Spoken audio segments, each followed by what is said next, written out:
As we consider the regulation of glycolysis, I feel that it's fun to come back to our canyoneering expedition analogy and recognize that we said that the pour-offs in the canyon would be analogous to the metabolically irreversible steps within glycolysis.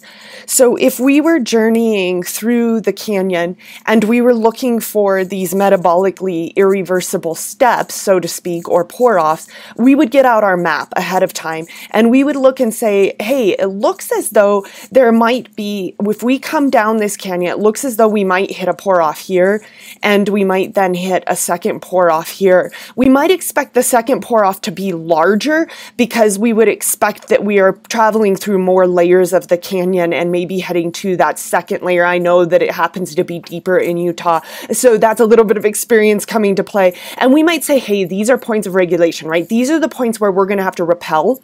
Likewise, they would be, if we were coming up the canyon, the places that we would have to find bypass reactions. So we know that these would be heavily regulated steps. Likewise, when we look at the map of the glycolytic pathway, the one that you've been gradually drawing, that we can say, hey, we know that there's a metabolically irreversible step. First pour off is step 1, where hexokinase is by which glucose is converted to glucose 6-phosphate, and we remember this step requires ATP input, and so it would be silly to run this step if the product wasn't needed. And in fact, that's the first step, or first level of regulation on hexokinase. Glucose 6-phosphate can work as a feedback inhibitor on hexokinase, stopping or downregulating its activity if the concentration of glucose 6-phosphate is high. So a classic example of feedback inhibition going on there as glucose 6-phosphate accumulates. Now, to understand exactly the nuances of this regulation, we have to remember that hexokinase, we mentioned this before, is a super cool enzyme in large part because it actually has multiple forms. Remember, it can exist as more than one isozyme, and those different isozymes have different Km values. So glucose 6-phosphate inhibits hexokinase isozymes 1 through 3, where their Km is actually very low, so they have a really high affinity for their substrate. And in fact, we had briefly sketched this out when we introduced hexokinase the first time, but let's go ahead and draw the curve again here, plotting, of course, initial velocity as a function of substrate concentration. And we don't have a lot of room here on the side of the page, but there's certainly enough for us to get a rough depiction of the differences in curves for various isozymes of hexokinase. So we recall then that these isozymes 1, 2, and 3 have very low Km values and in fact would have a very steep curve. And I'm going to go ahead and depict this with blue color here. So isozymes 1 through 3 showing distinctive Michaelis-Menten kinetics and having a very low Km of about 0.1 millimolar where they hit half maximal velocity. So seeing that very small Km representing a very high affinity of the enzyme for its substrate. Now, the fourth isozyme that we want to talk about is a very famous and rightly slow isozyme of hexokinase. It's found in the liver and called glucokinase. Glucokinase differs from isozymes 1 through 3 in that it has a much higher Km, a much lower affinity for its glucose substrate. In fact, the Km for glucokinase is around 2 to 5 millimolar. So what that means is that generally, glucokinase doesn't really get going, doesn't really get kicking unless the blood glucose concentration is really high. So if you've just eaten your dozen Krispy Kreme donuts, that is the point at which glucokinase is going to start kicking on and really getting moving. So as compared to isozymes 1 through 3, the curve for glucokinase, which I'll sketch in green here, is actually going to show a much higher apparent Km value. And In fact, interestingly, glucokinase has a slightly sigmoidal curve, and that is somewhat debated there, the reason for that. But suffice it to say that we do see that the enzyme doesn't obey Michaelis-Menten kinetics. But we can also note, and the important thing that we want to note here on this graph is that that Km value is much, much greater than what we saw for the isozymes 1 through 3. So what this means then is that glucokinase is really only active to any appreciable extent after you've eaten a nice meal, right? Rest and digest. And it's at that point that your blood glucose level goes up, above 5 millimolar, up to about 10 or so millimolar. And it's at that point that glucokinase is capable of hitting the velocities that will allow it to achieve its conversion of glucose to glucose 6-phosphate. It's only turned on after a meal when the blood glucose levels are very, very high, around 5 to 10 millimolar. And so it's at that point that glucokinase says, whoa, boy, there's an awful lot of glucose in the blood. Let's get moving and get going and store this within the liver so that we can have a lot of extra storage of glycogen for times of need. So glucokinase is particularly a liver isozyme that will be responsible for storage of excess glucose after you've been fed, and taking that excess blood glucose and putting it into the liver and storing it as glycogen. And in fact, this sort of cheesy drawing will help down here. Note, liver not actual size, where you see that glucose can get converted in the first step of glycolysis, right? This is the hexokinase step right there. That can either get converted from glucose 6-phosphate down into glycolysis and fructose 6-phosphate, or glucose 6-phosphate is also the first intermediate towards the synthesis of glycogen. So what can happen then is once glucokinase really gets moving, it can allow for storage of excess blood glucose as glycogen in the liver, so that when the levels of glucose in the blood are not so high, glycogen can be broken down by the liver and divvied out to the blood. If you will, the liver is kind of acting like a food bank, where it's storing excess food when it's around and then divvying it out when it's needed when there's not enough blood glucose.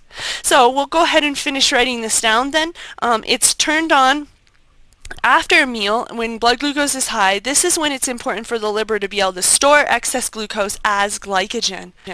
Wait a second, there's a little nuance we missed up here. Note, feedback inhibition by glucose 6-phosphate affects all of the isozymes 1, 2, and 3, but it does not affect glucokinase. So think that through. Hang on. Most of the isozymes are feedback inhibited by glucose 6-phosphate, but glucokinase is not. Why? Well, note that glucose 6-phosphate is also on the way to glycogen synthesis. So glucokinase, we want it to be able to work even at really high glucose 6-phosphate concentrations so that the excess of glucose can continue to be stored as glycogen.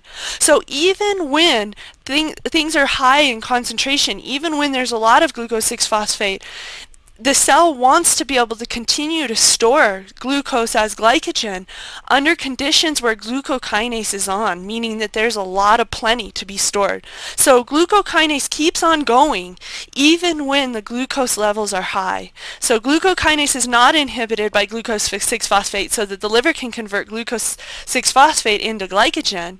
So when the concentration of blood glucose is high and glycolysis is slow, it'll go this route. So it's not glycolysis is getting downregulated, it's glycolysis that would get downregulated with the other isozymes, but in this case we're looking at glycogen synthesis as being the predominant pathway there and the pathway of most importance. This gives you an idea then of how regulation can occur based upon the Km of an enzyme. And you know what else is really interesting to note is that glucokinase, although it's not responsive to excess glucose 6-phosphate concentration, it is responsive somewhat to fructose phosphate, which means that it will actually get downregulated when other other sources of energy are being used besides glucose, so other types of sugars.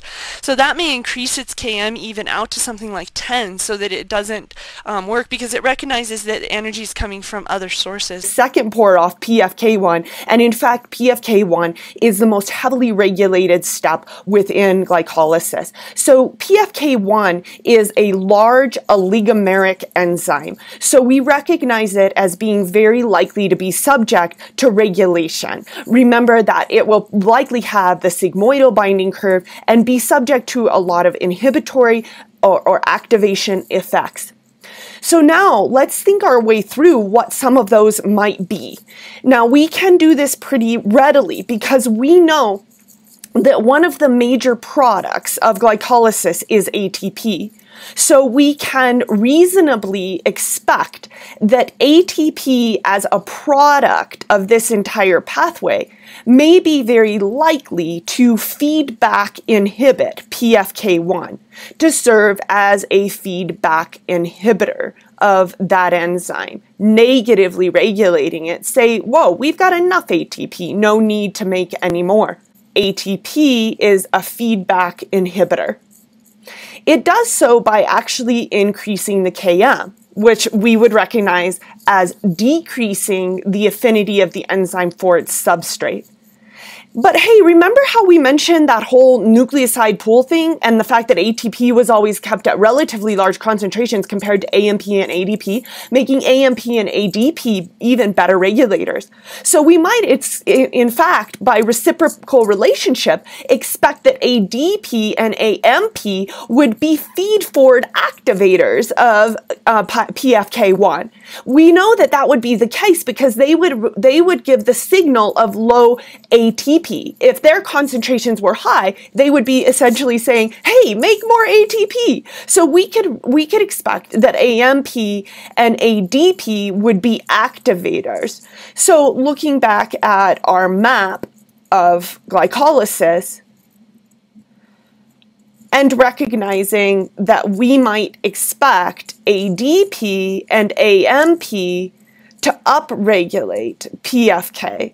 So to have a positive or stimulatory effect on our PFK, saying, hey, make more ATP, get this glycolytic pathway moving, ramp it up. And that would be likely then to serve the opposite role of the feedback inhibition by the ATP. Now this next one takes a little bit of thought because citrate, well, what in the heck? Where does that come in? Well, recall that one of the possible fates of pyruvate is to head on into the mitochondrial matrix. That's the fate for their oxidation, where then eventually it starts to pass through the TCA cycle, right? It has to get converted in the transition step into acetyl-CoA and whatnot. But remember that the first intermediate of the TCA cycle is actually citrate. More about that later.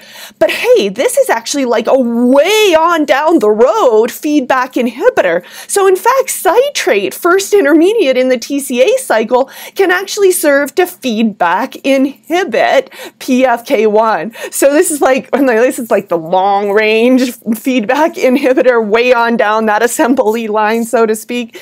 So citrate is a feedback inhibitor, as it does come way on down the line and says, hey, we're getting enough energy, the TCA cycle is ramped, no need to send any more our way.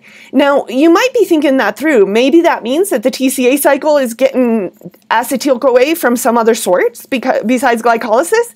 If you're thinking that, then you are way on track. In fact, maybe it's getting ample energy from fat, and so it doesn't need so much from carbs. More on that later. But this would be one way for the TCA cycle to say to glycolysis, hey, glycolysis, we've got enough, don't need any of your sugar, stop it. And it wouldn't necessarily need to run the glycolytic pathway in order to give that ample energy. Interesting thing to think about. Another interesting thing to think about is for those of you athletes, and even those who are not, you're going to find this really interesting. So protons have an inhibitory effect on PFK1.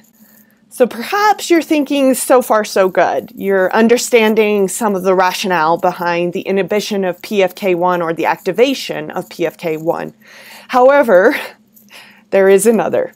And I feel a little like Star Wars when I say that, but boy, is there another. There is another molecule that does a great deal of regulating of PFK1, and it is the most complicated regulation that we will talk about. So hold on for the ride as we talk about fructose 2,6-bisphosphate and its regulatory role. Fructose 2,6-bisphosphate. It is an activator of glycolysis in mammalian cells, in fungi, and in plants. Very important regulator in those systems. And you probably are looking at it and saying, yeah, but Rachel, I don't even know what it is. And that's probably true, and so that's why I'm going to explain where it comes along here. So try to stay with me. This is complicated. Let's begin by pointing out where we are here. This is glycolysis, okay? So recognize that this is step 1 of glycolysis right here, where glucose is phosphorylated. That's step 1. This is 2, the rearrangement, where glucose 6-phosphate is converted to fructose 6-phosphate. This is the ever famous step 3. That's catalyzed by PFK1, and then from here on down there's step 4, and of course 5 would be the interconversion between these two trioses. Okay, so this is glycolysis that's happening on the far left. Now what we notice is that this third intermediate, if you will, of glycolysis, fructose 6-phosphate, is going to be one of those sexy molecules that we talked about that is actually recognized and acted upon by more than one enzyme. So that's why it's important when we talk about phosphofructose kinase to call it PFK1, because there's 2 types of phosphofructokinase. There's PFK1, and fructose 6-phosphate is recognized by a second PFK enzyme, PFK2. So fructose 6-phosphate can not only get converted to fructose 1,6-bisphosphate, but it can also get converted to fructose 2,6-bisphosphate.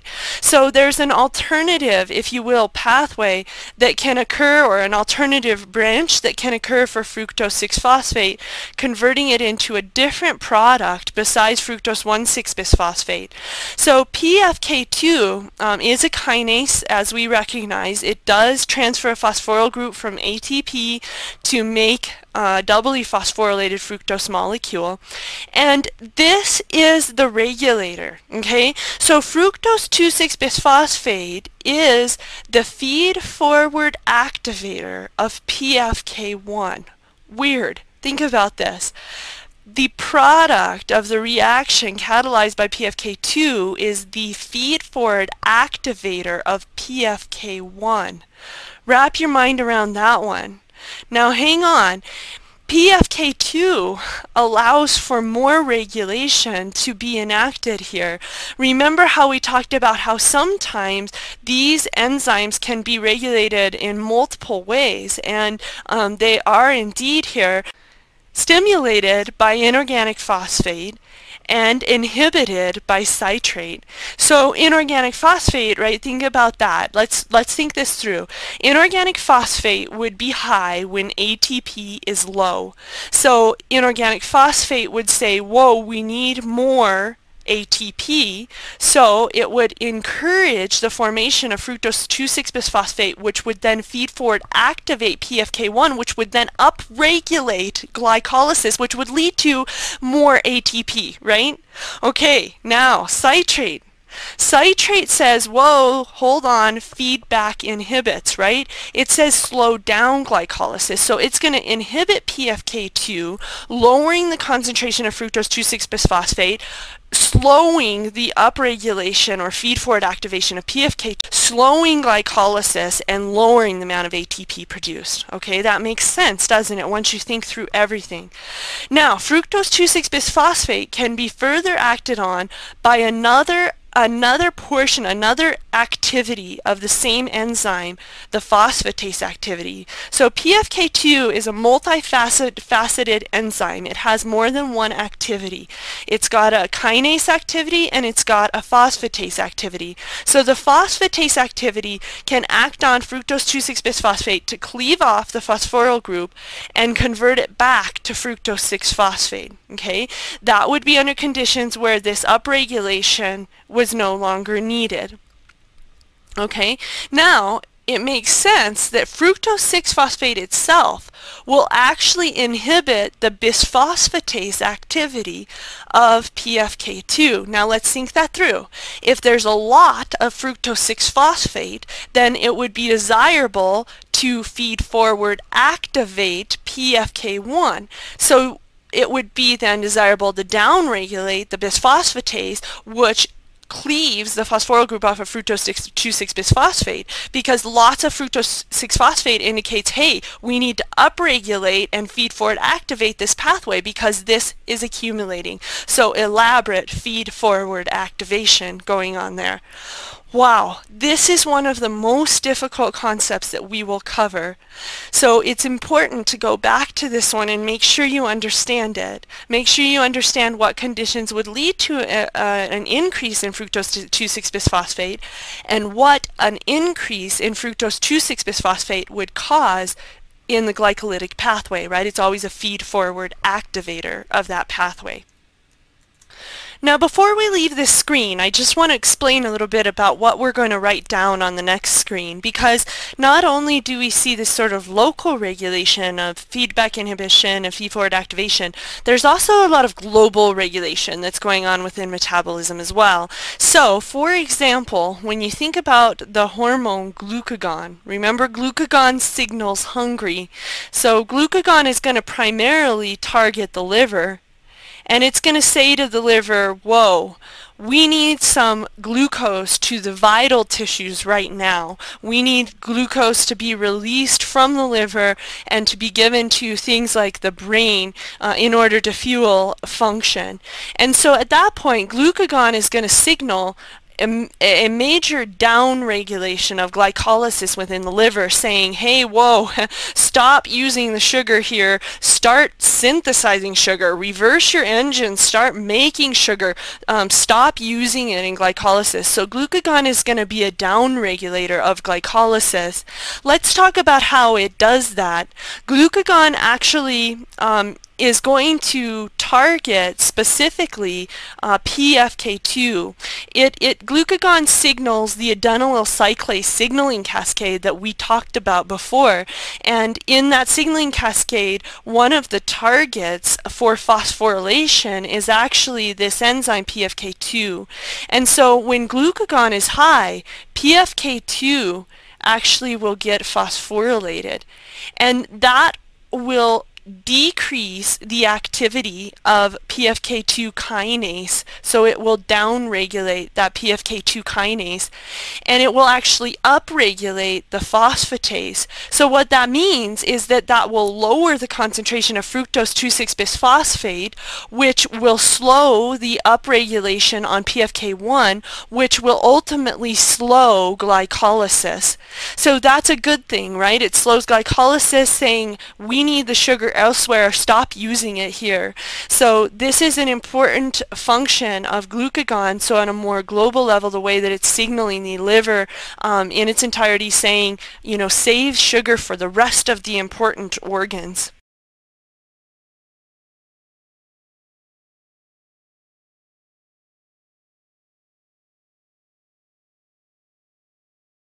For example, fructose 1,6-bisphosphate, which remember is formed in the third step of glycolysis, actually acts as a feed-forward activator of pyruvate kinase. So if it accumulates to high concentration, then that will serve to increase the activity of pyruvate kinase later on down in the pathway.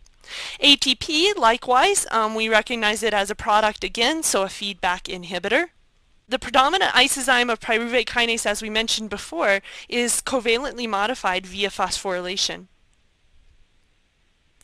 So that phosphorylation, remember, actually triggered a downregulation of pyruvate kinase, and pyruvate kinase therefore would sort of give the reverse signal, reverse engine signal. So phosphorylation triggered by glucagon decreases the activity of pyruvate kinase and is sort of that reverse engines, turn everything on its head, start making glucose instead of using it up in the liver.